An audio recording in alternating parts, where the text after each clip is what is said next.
Reporting from the line of fire is about instinct. It's about sensing the hostility and standing your ground for a bit longer. It's not a story of courage, but a revelation of the disguised. So you see what others can't. We on Ground Report, the edge of reportage. One World Trade Center, that is the one where the impact. The cause of India's freedom for many years.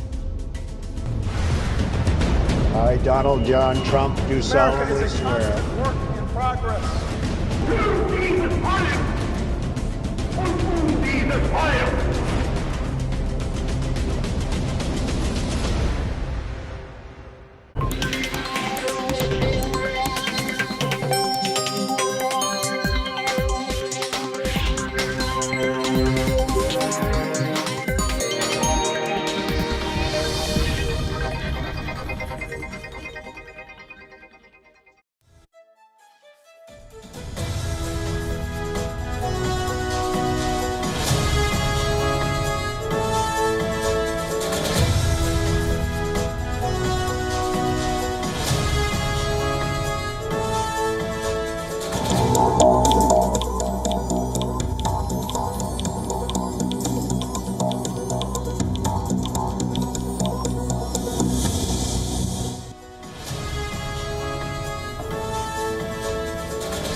Hello and welcome. You're watching Gravitas. I'm Molly Gambhir. Let's get started.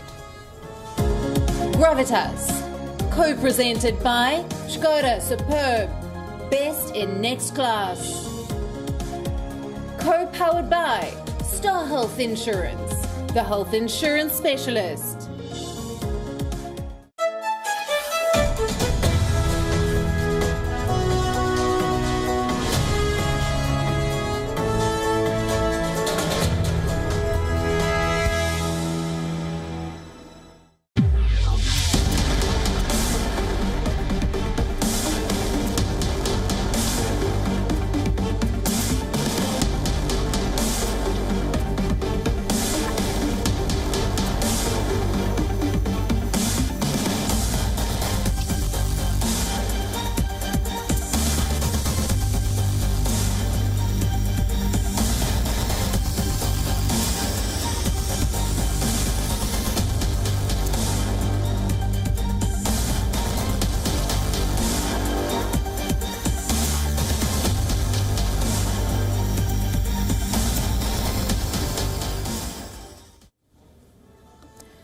West Asia has been called the land of possibilities. It is a region with potential that goes beyond just oil. It is also a region that is undergoing a major shift. New alliances are shaping up, a host of reforms are on the horizon, and the shifting sands of West Asia offer new opportunities. India realizes this very well. It has decided to make the most of it. It wants to leverage this shift. India's External Affairs Minister has embarked on a 6-day West Asia tour. The timing is extremely crucial. On Gravitas tonight, we tell you what's on the agenda, how the India-Gulf relationship goes beyond just the oil, and how New Delhi is gearing up to take this partnership to the next level. The possibilities are immense. We explore what lies ahead. I'm Molly Gambhir. Also on the show for you tonight, France, Austria, and now Switzerland. The terror attack in Switzerland is the latest to send shock waves across Europe and the world. We decode the latest developments. China's war against religion finds a new target. China has now published draft rules to restrict how foreign worshippers operate within the country. Elon Musk is now the world's second richest man. The success story has its share of lessons and, of course, controversies. It is a Gravitas special report. An Indian origin New Zealand MP takes oath in Sanskrit and wins hearts across the world. He is not the first leader to do so. We tell you more. But first, as always, Gravitas Global Headlines. While the situation remains dire in Ethiopia's dissident Tigray region, the UN Security Council's first meeting on the conflict has ended without members issuing a statement. Meanwhile, Ethiopia's state-appointed rights watchdog has accused a Tigrayan youth group of killing hundreds of civilians. After 2 years, Thailand has brought back the controversial Lèse Majesté law in an apparent attempt to curb months of anti-government protests demanding changes to the monarchy. Several prominent activists are now facing charges. After Trump's green signal for the formal transfer of power, US President-elect Joe Biden has introduced his new foreign policy and national security team. As he prepares to take office, Biden has presented his picks for Secretary of State, National Security Advisor, Homeland Security Secretary, Intelligence Chief, UN Ambassador, and Climate Change Envoy. A car crashed into the office gates of the German Chancellor Angela Merkel. Unverified images shared on social media showed a car with a message scrawled on the side of it reading, "You damned children and old people murderers," and "Stop globalization politics."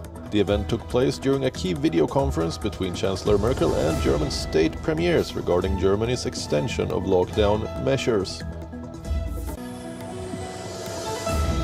Japan has detected a new outbreak of bird flu on a chicken farm in southwestern Fukuoka Prefecture, in addition to the 8 already reported in Kagawa Prefecture west of Tokyo. Japan's wave of avian influenza that began earlier this month is the worst in 4 years. Tesla's market value has soared to more than $500 billion on Tuesday ahead of its listing on the S&P 500, with a rise of more than 560% since the start of the year. This means founder Elon Musk, who owns 18% of the company, earned $100 billion in the same period, making him the second richest person in the world. Meghan Markle has revealed that she suffered a miscarriage as she talked about the couple's unbearable grief.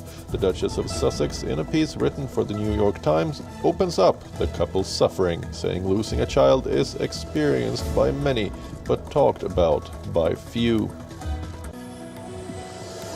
About 100 pilot whales and bottlenose dolphins have died in a mass stranding on the remote Chatham Islands, about 800 kilometers off New Zealand's east coast. Rescue efforts have been hampered by the island's remote location. Barcelona are through to the Champions League knockout stages for the 17th straight season, after a 4-0 triumph over Dynamo Kyiv. The Catalans were without talisman Lionel Messi and produced a second-half blitz to down their Ukrainian opponents, after Serginho Dest opened the scoring in the 52nd minute. A brace from Martin Braithwaite and an injury-time goal from Antoine Griezmann completed the rout. Cristiano Ronaldinho's Juventus also joined Barcelona in the last 16 from Group G, with a 2-1 win over Ferencváros.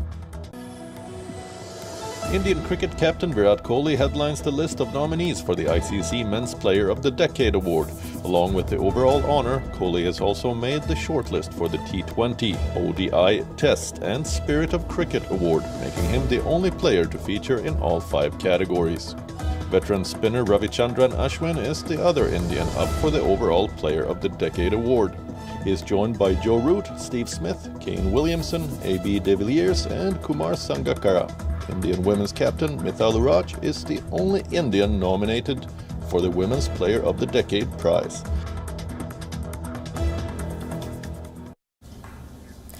We begin tonight with West Asia. The region is witnessing a major shift. New alliances are shaping up. The Gulf nations are undertaking reforms. And in the midst of all this, India's External Affairs Minister S. Jaishankar has kicked off a tour, a 6-day-long visit to West Asia.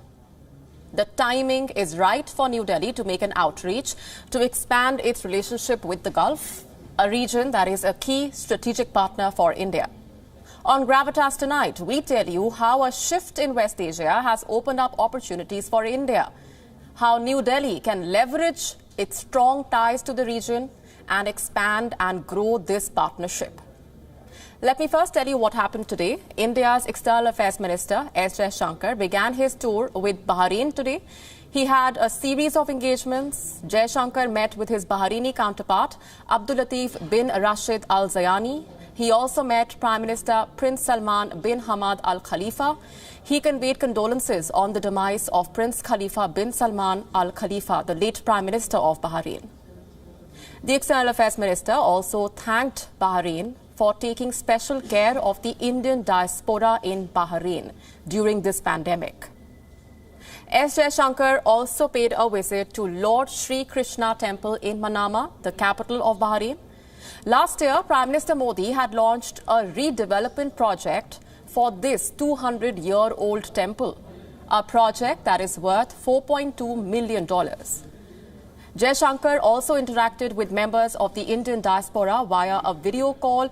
All through his engagements, the External Affairs Minister emphasized on the strong bond that India shares with Bahrain, a country where the Indian diaspora represents a third of Bahrain's population. S. Jaishankar travels to the UAE next, followed by Seychelles, countries that are central to India's strategy in the region. Why is India reaching out to its Gulf partners right now? Because India's regional influence is growing. India no longer wants to look at the Gulf just as a source of oil. It considers Gulf countries as key strategic partners. Jaishankar's decision to undertake this tour during a pandemic could be an attempt to achieve key goals that are both short and long-term in nature, and build on the personal outreach of Prime Minister Narendra Modi. So what are these goals that the Indian External Affairs Minister could hope to achieve with this tour? We have identified some possibilities. Number one, this is a more immediate concern to protect India's interests in the Gulf. The pandemic has triggered a lot of turbulence in this region.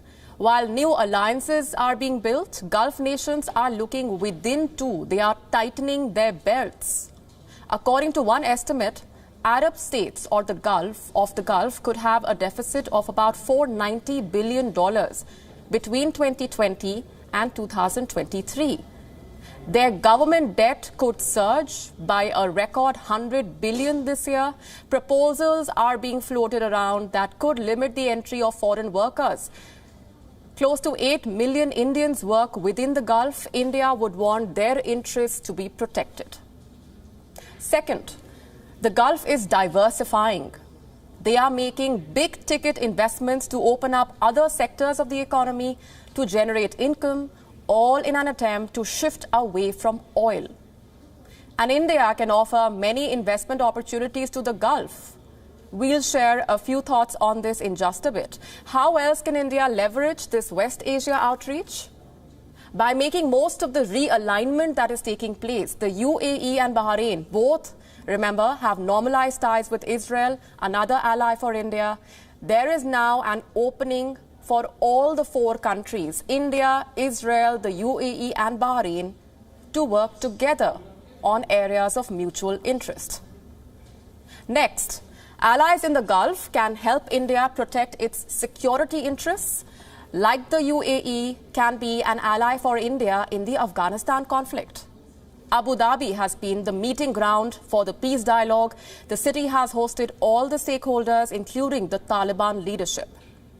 And just before Jaishankar's visit, the UAE stopped issuing new visas to citizens of Turkey and Pakistan, two countries that have tried to push an anti-India agenda at global platforms. There is opportunity for India to forge a partnership with allies like the UAE, especially on issues of national security. And finally, the fifth possibility, another crucial one, India can be an ally for the Gulf nations as they undertake serious reforms. Reforms that reduce the role of religion in daily life, give more rights to women, make way for a more open society. India should consider supporting its Gulf partners in this transition. Under Prime Minister Modi, India is weaving a new strategy for the Gulf, a relationship that goes beyond oil. as these West Asian powers look to reform their economy and wean themselves off their dependence on oil, India is in a strong position to leverage this shift and to build a partnership that could emerge as a force in world affairs. Our next report tells you more.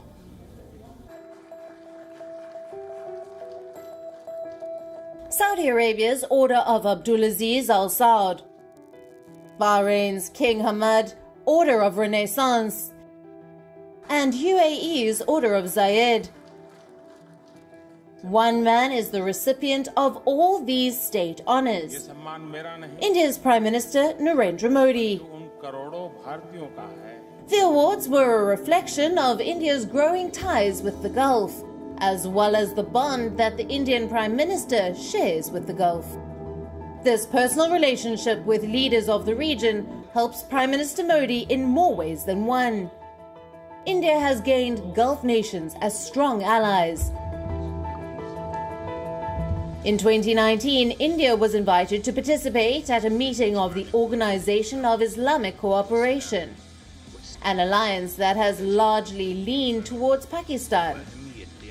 The partnership with the Gulf has helped Prime Minister Modi against Pakistan too, when Pakistani leaders accused the Indian Prime Minister of Islamophobia.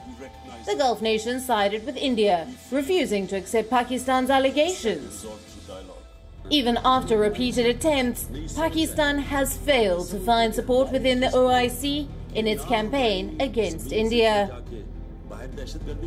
The strong ties with the Gulf helped the Indian Prime Minister politically too, when members of the opposition parties at home made similar charges against him. The top honors from the Gulf proved that Prime Minister Modi can work with Islamic nations. Since taking office, Prime Minister Modi made strong relations with the Gulf his priority. He has traveled to the UAE, Saudi Arabia, Bahrain, Kuwait and Qatar, countries that are powerhouses in West Asia. These diplomatic engagements have put India in a strong position to leverage a major shift that is taking place. West Asia is going through crucial changes. New alliances are being built, and Gulf nations are undertaking major reforms. In their attempt to wean away from the dependence on oil and develop more sources of economic growth, the outbreak of the Wuhan virus dealt a serious blow to oil revenues. According to the IMF, the Gulf Cooperation Council, or GCC countries, will lose $270 billion in oil revenues this year, a loss that has burnt a major hole in the pocket of oil-dependent economies. Desperate times call for desperate measures, so Gulf nations are accelerating their reforms. After allowing women to drive, Saudi Arabia is planning a slew of reforms. This includes investment in sustainable industries of the future. Last month, the UAE announced a slew of legal changes. This included decriminalization of alcohol, allowing cohabitation for unmarried couples, and the institution of long-term visas. The reinvention of the Gulf is underway, and considering India's strong relationship with the region, New Delhi is poised to take advantage of these changes. Bureau Report, WION, World is One.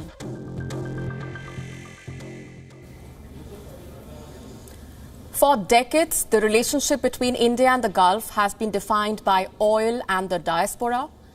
India imports 53% of its oil and 41% of its gas from West Asia. Over 8.5 million Indians work in this region. Many of them are engaged in the oil sector. In 2018, India's total remittances stood at around $78.6 billion. Of this, $48.6 billion had come from the 6 GCC or Gulf Cooperation Council. While these numbers are big, India's ties with West Asia cannot be anchored on oil and diaspora alone. And what better time to talk about untapped avenues and newer opportunities than now?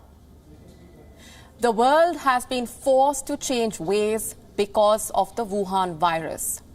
Flights are grounded, vehicular movement is limited, energy demands are low, the world is learning to live with this new normal, and this is the perfect time for New Delhi to look at fresh avenues of cooperation that will also be long-lasting. Sovereign wealth funds, for example. By sovereign wealth funds, I mean state-owned investment funds where a government invests its surplus reserves in the country and outside. The sovereign state funds are worth billions, sometimes even trillions. The Abu Dhabi Investment Authority is worth $579.6 billion. Kuwait Investment Authority, $533.6 billion. Saudi Arabia's Public Investment Fund, $347 billion. The Investment Corporation of Dubai, $305.2 billion. These numbers are from the Sovereign Wealth Fund Institute, and here's what they mean. West Asia has spending capacity. India, on the other hand, has investment opportunities and unmatched potential.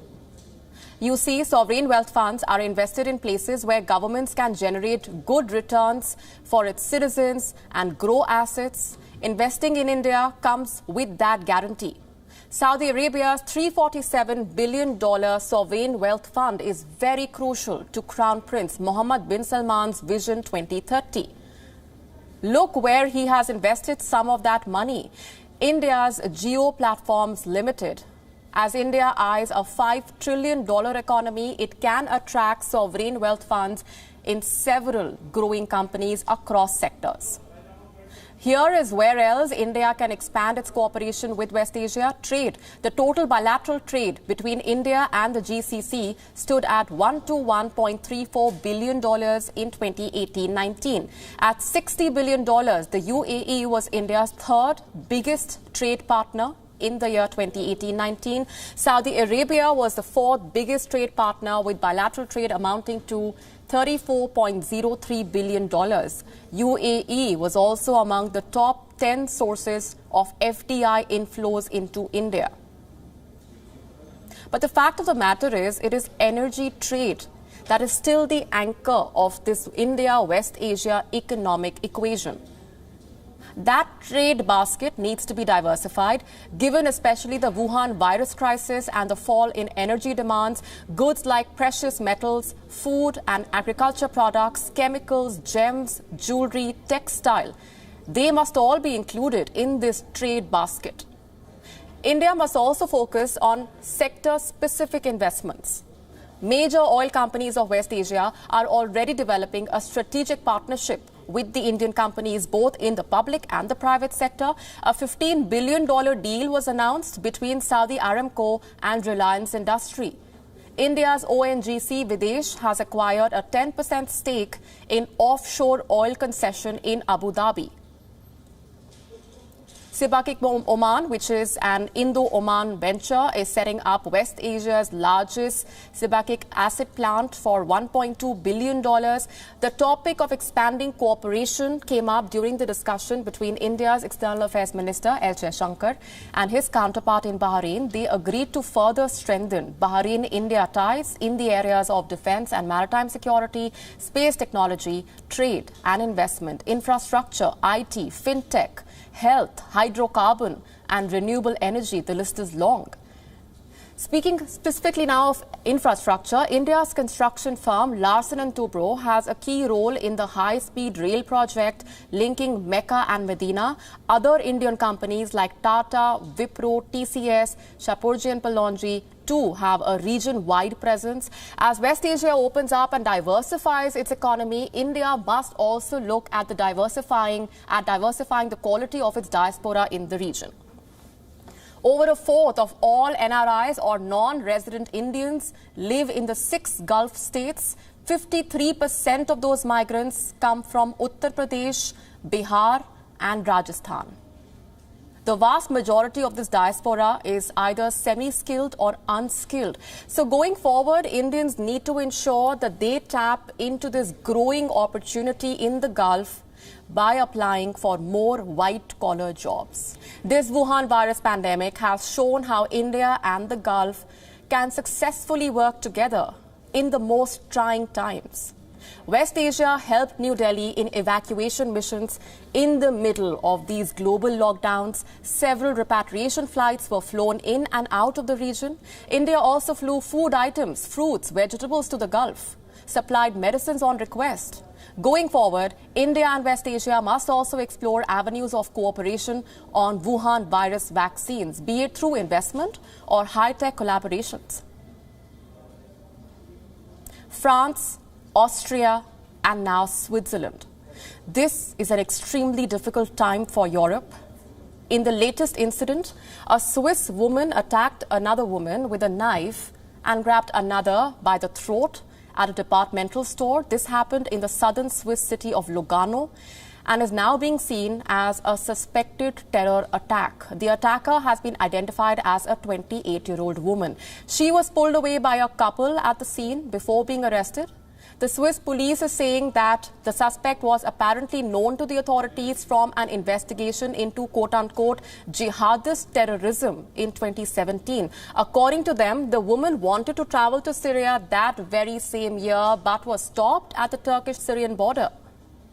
Norman Gobi, the leader of the Sino canton, where Lugano is situated, has said that his government is determined to defend the safety of its citizens. He said, and I'm quoting, "Switzerland is a country of peace, but being peaceful does not mean being helpless." Sebastian Kurz, the Chancellor of Austria, also has extended his support to the victims. He said, and I'm quoting, "We stand with Switzerland in these difficult hours. We will give a joint response to Islamist terrorism in Europe and defend our values." Remember, Switzerland has remained neutral in the ongoing clash between Europe and the Islamic world, but it has suffered due to extremism in recent months. In September, a fatal stabbing of a Portuguese man in the town of Morges alarmed the Swiss authorities. A possible terrorist motive for the crime is still being investigated. And the very same month, another man described as a leading Islamist militant was sentenced to 50 months in prison for ties with the Islamic State. He was dubbed as the Emir of Winterthur, somebody who was in touch with several convicted IS recruiters across Europe. Speaking of Europe, I'm sure you are aware of how the entire continent is on high alert. Due to the rising acts of terror, several European nations have suffered due to terrorism in recent months. In France, a total of 8 major terror-related incidents have taken place in the last 10 months. They range from the ramming of cars to the stabbing and shooting of policemen to the beheading of a teacher and a churchgoer. The French government is cracking down on individuals who may have extremist tendencies but is facing a backlash as well for doing so. So is Austria. On the 3rd of November, a group of attackers opened fire at civilians at 6 different locations in Vienna. 5 people were killed, several others were injured. The Austrian government has been fierce in its response. The Austrian Chancellor has vowed to root out the radicals. Addressing the nation earlier this month, he said the attacks reflected hatred for their way of life. You have to listen to this. In the meantime, it has been confirmed that yesterday's attack was clearly an Islamist terrorist attack. It was an attack of hatred. Hatred for our basic values, hatred for our way of life, hatred for our democracy, where all people are equal in rights and dignity. Thousands of miles away in Australia, some bold decisions are being taken to put an end to the menace. The Australian government has cancelled the citizenship of an Algerian-born Muslim cleric who was convicted of leading a terrorist cell that planned to bomb a football match in Melbourne. The case dates back to 2005. The man goes by the name of Abdul Nasir Benbrika. He is now the first person to be stripped of his citizenship while still in Australia. I'll leave you with this strongly worded statement by the Australian Minister for Home Affairs. In this instance, he spoke about thousands of Australians being killed, and that's what he advocated at the time. He's convicted, obviously, in relation to those matters, and it doesn't matter who it is. If it's a person that's posing a significant terrorist threat to our country, then we will do whatever is possible within Australian law to protect Australians, and that remains our priority. And in relation to Benbrika, we're taking action in the court at the moment that we believe will give us the best opportunity to keep Australians safe. Meanwhile, in Germany, a car crashed into a gate outside Chancellor Angela Merkel's office. The motive remains unclear. There have been no reports of casualties. The driver could not get past the barrier and was then detained. The Berlin police do not suspect this to be an extremist attack, but in question are some words scrawled on the sides of the car. The message said, "Stop globalization politics." This was painted on one side of the car, and on the other side it read, "You damn killers of children and old people." The pictures of these slogans are going viral on the internet. The driver of the car is being interrogated over his actions. The timing of the attack is extremely significant again. It happened right before Merkel was scheduled to host a video conference of German state premiers regarding a potential extension of the lockdown. An investigation into the entire incident has been launched now. Watch this space for more. Foreign religious groups and worshippers could be the latest targets of a growing crackdown on organized religion in China. The Ministry of Justice in China has published draft rules to restrict how foreign worshippers operate within the country. Our next report explores China's latest attack on the freedom to practice religion. China has always had an uneasy relationship with religion. The Chinese president wants his people to follow only one belief: communism. And the Communist Party of China has left no stone unturned in enforcing Xi Jinping's belief. In the last 10 years, it has shut down churches and forced worshippers to pray outdoors. The authorities persecute us every day. When you want to rent a place to pray, they make the owner turf us out. And when you buy land to build a church, they don't let us build. It has ordered Buddhist monasteries to raise the Chinese flag. We have no power. People who have gun, they believe they are truly worshippers of gun. It has raised mosques to build toilets and put Muslims under mass surveillance. My family is held hostage in Chinese concentration camp. My brother is forced to assemble phone chargers as a slave labor. The Communist Party feels threatened by organized religion. It has always kept all religions on its soil under check. Foreigners have usually enjoyed more freedom when it comes to their religious beliefs, but that freedom is set to go. Beijing is now targeting foreign religious groups. The Ministry of Justice in China has published draft rules to restrict how foreign worshippers operate within the country. The list of potential restrictions could make practicing one's belief far more difficult. The draft includes a list of activities that foreigners should not conduct within China.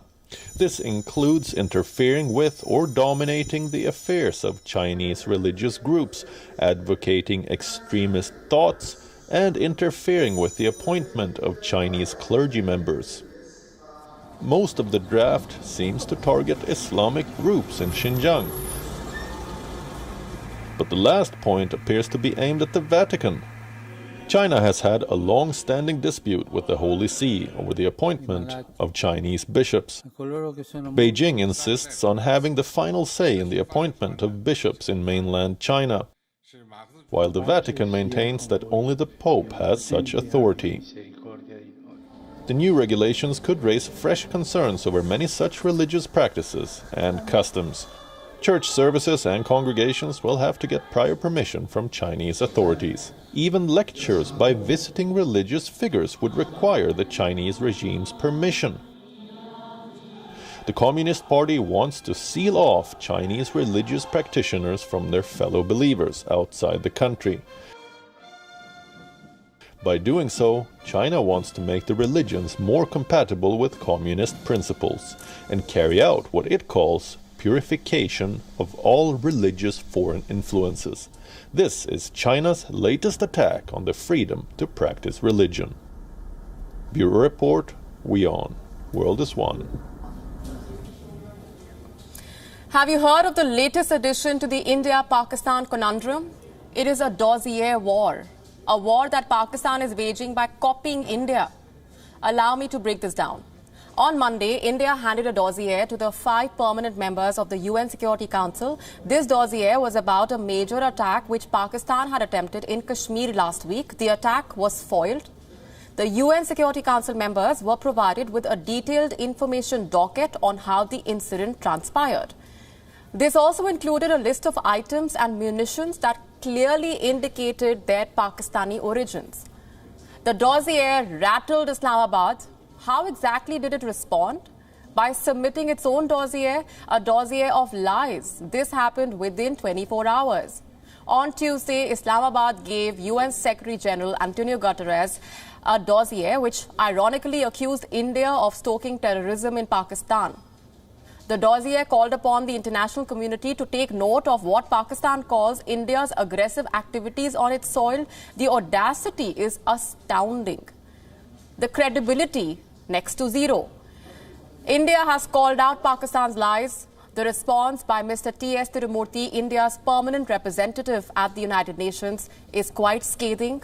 I'm quoting now: the dossier of lies presented by Pakistan enjoys zero credibility. Concocting documents and peddling false narratives is not new to Pakistan, host to world's largest number of UN-proscribed terrorists and entities. Remember Abbottabad, unquote. A spokesperson for India's mission to the UN has also denied the charges. I'm quoting again now: Pakistan can cry hoarse from the rooftops, but they cannot change the fact that they are the epicenter of terrorism. Their lies have no takers. Meanwhile, back in Islamabad, the Pakistan government has decided to form a new national intel body to coordinate all the spy agencies under the ISI chief. This will include both military and civilian intelligence agencies. There are at least 20 of them. They will all now be under one umbrella, headed by the chief of the ISI. What does this decision mean? That the Pakistan military is increasing its control over key institutions in the country. The decision is said to be the brainchild of Lieutenant General Faiz Hamid, the head of the ISI. He is said to be a close aide of Pakistan Army Chief General Qamar Javed Bajwa. He was, in fact, handpicked by General Bajwa to be his voice at the ISI. And he will now control all the spy agencies within Pakistan. Whatever little civilian control was left in Pakistan's rogue institutions is now set to erode.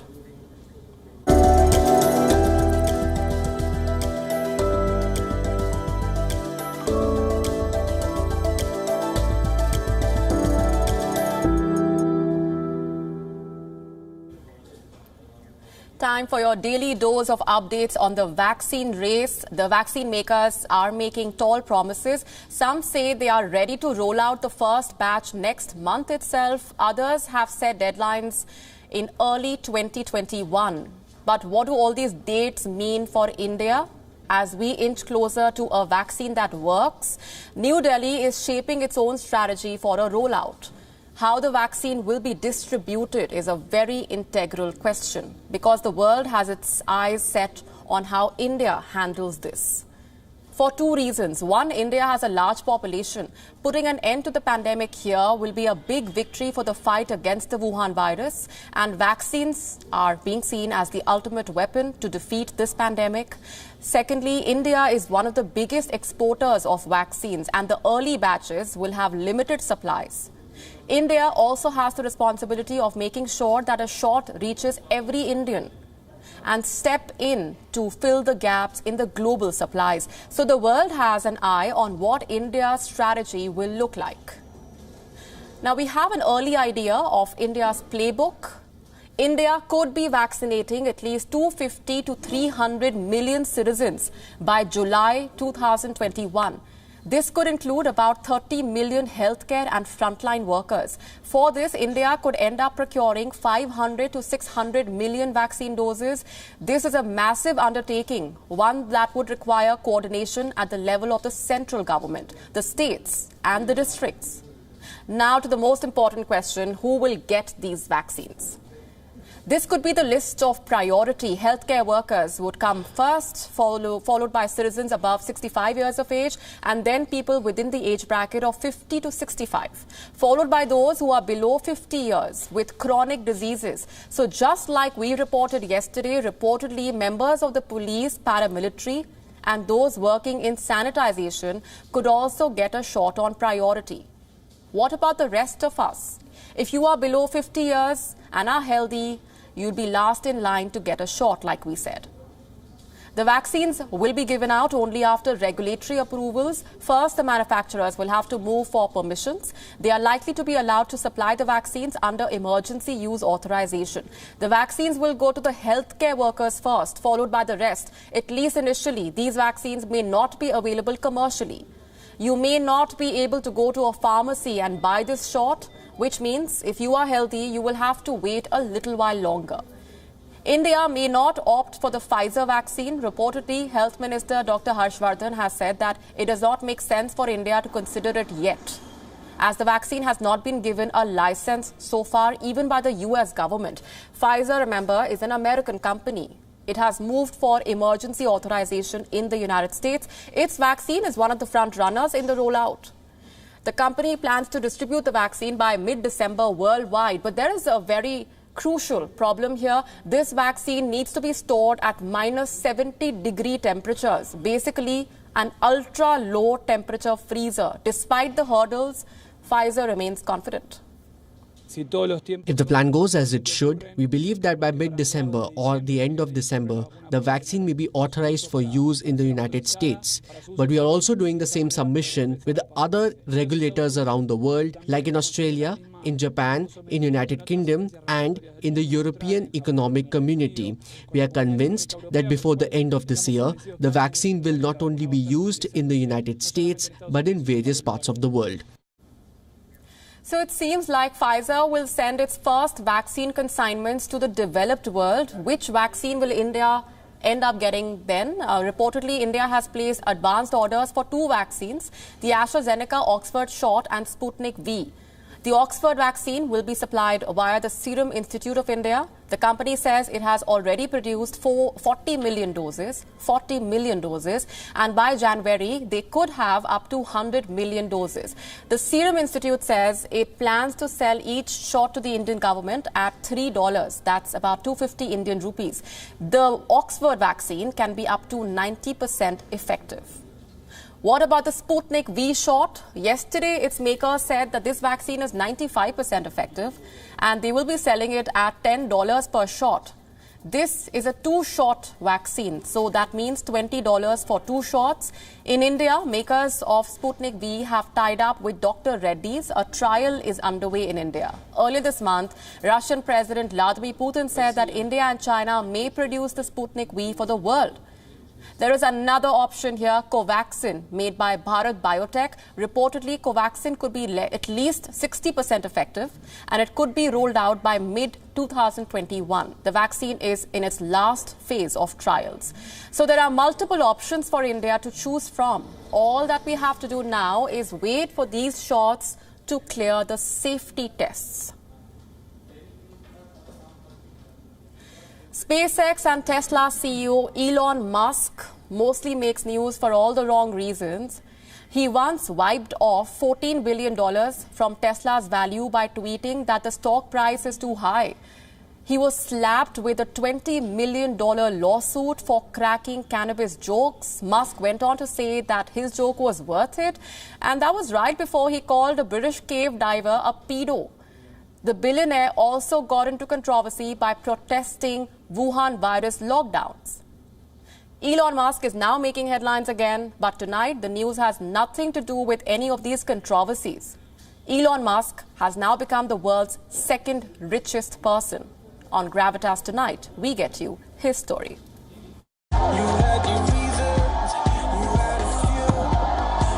Elon Musk is the world's 2nd richest person today, with a net worth of $128 billion. Guess what? Not so many saw this coming. Not too long ago, the SpaceX and Tesla CEO was being written off. His ideas were being called outrageous, and his dreams, quote-unquote, mental. There is a fine line between being a genius and insane, they said, and that Musk tends to lean towards the latter. Today, the 49-year-old has silenced his critics. But how exactly did Musk get here? He was not born with a silver spoon. If anything, he was born in a broken family in Pretoria, South Africa, and was severely bullied during his childhood. But financial hardships did not keep Musk from taking career risks. Many describe Elon Musk's journey as one defined by bold moves and one leap of faith after another. He studied economics and physics at the University of Pennsylvania, then enrolled himself at Stanford for a PhD. After spending just 2 days on campus, Musk decided to put everything at stake again. He started his first company, Zip2 Corporation. It was later sold to Compaq for $307 million. And from the money he made, Musk co-founded the first online payment company, X.com. Within a year, that company merged with PayPal, which then was sold to eBay for $1.5 billion. Musk used his sale money to fund SpaceX in 2002 and Tesla in 2003. Both the companies have been revolutionary in their own ways and have seen several ups and downs along with their CEO. Between 2002 to now, Musk has been broke, lived off loans from friends, mortgaged his properties, and also seen days when his company's stocks shot through the roof. But this story is not all rainbows and butterflies. Elon Musk once called a British driver a pedo guy. He also downplayed the Wuhan virus, threatened the state of California, and even got a legislator to abuse him in public. But you need to give credit where it's due.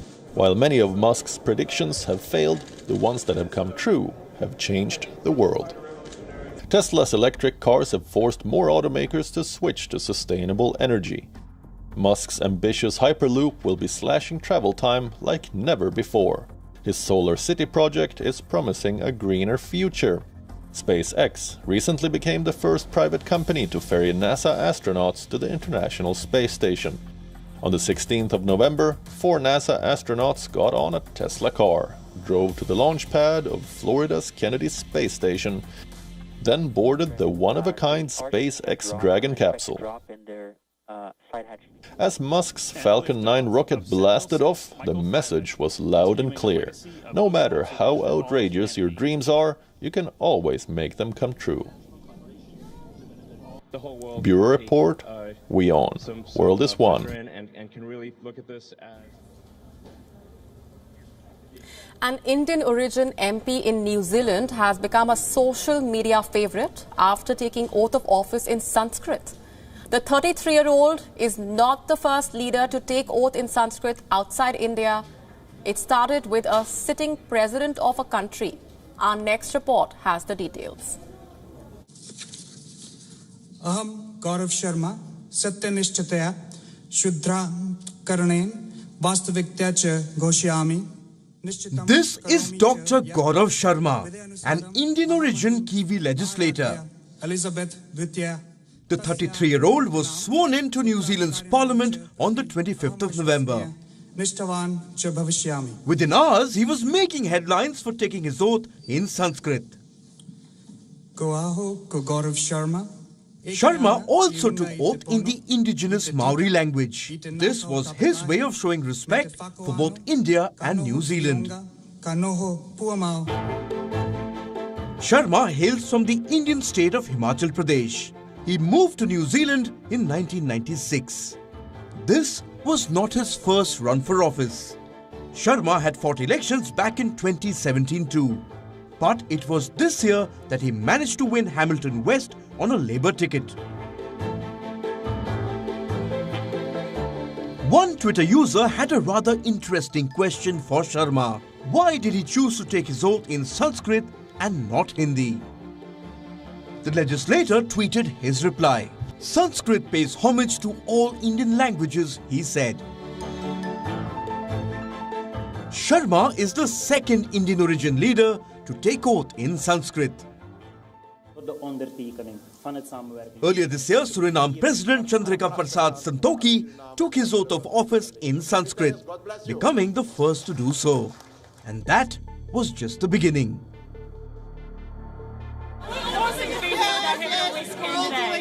Bureau Report, WION, World is One. We're definitely getting to Hamilton. So see you down there soon. Thank you. Let's do it. Let's do it. These are strange times, to say the least. Don't be surprised if you walk by a restaurant and see bizarre new diners. They might just be toy panda bears sitting and having a great time. If you're confused, our next report tells you about this very cute way through which German restaurants are keeping full.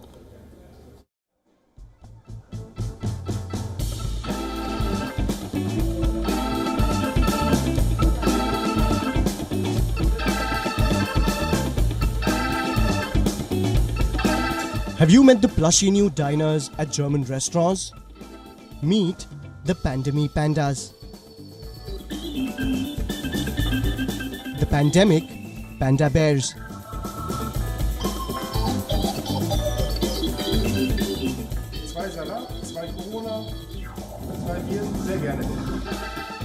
Even amid the pandemic, restaurants across the world are trying to make the mood lighter and provide some comic relief.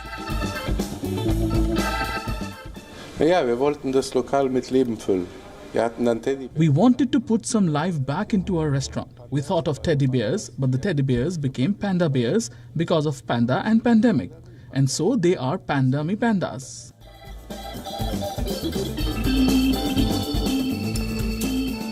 Since the Germans cannot step out because of the lockdown, these toy pandas have replaced humans at the Pino restaurant in Frankfurt. They have been made to sit in silent protest against COVID-19 restrictions. Das ist ein stiller Protest. It is a silent protest, an offer to our guests, and we will keep it lit 24 hours long as there is lockdown. So our guests, our potential guests, can see this and enjoy it around the clock.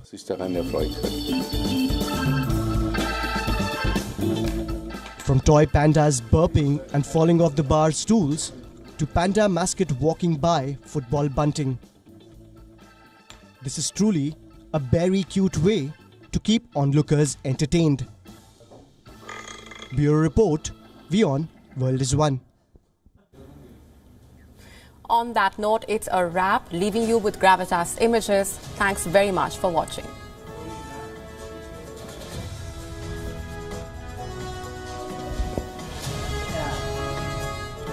Yeah.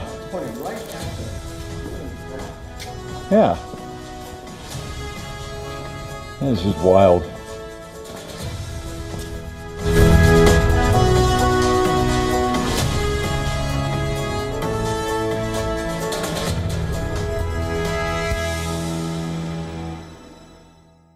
Gravitas, co-presented by Skoda Superb, best in next class. Co-powered by Star Health Insurance, the health insurance specialist.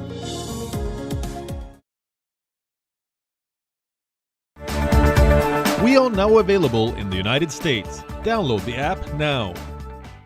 One World Trade Center, that is the one where the impact. The cause of India's freedom for many years. I, Donald John Trump, do solemnly swear. Work in progress.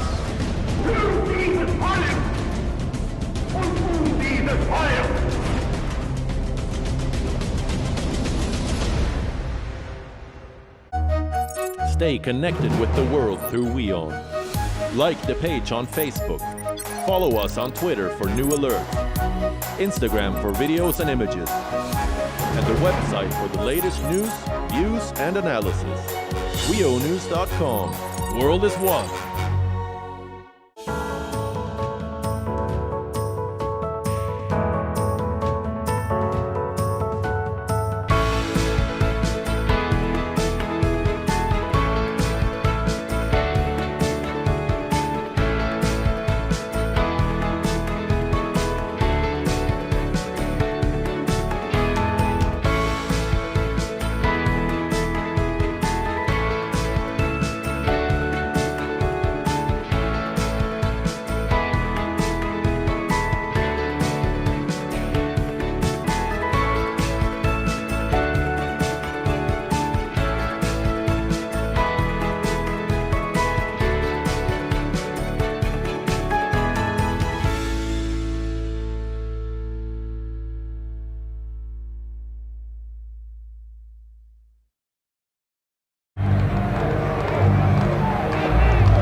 is the one where the impact.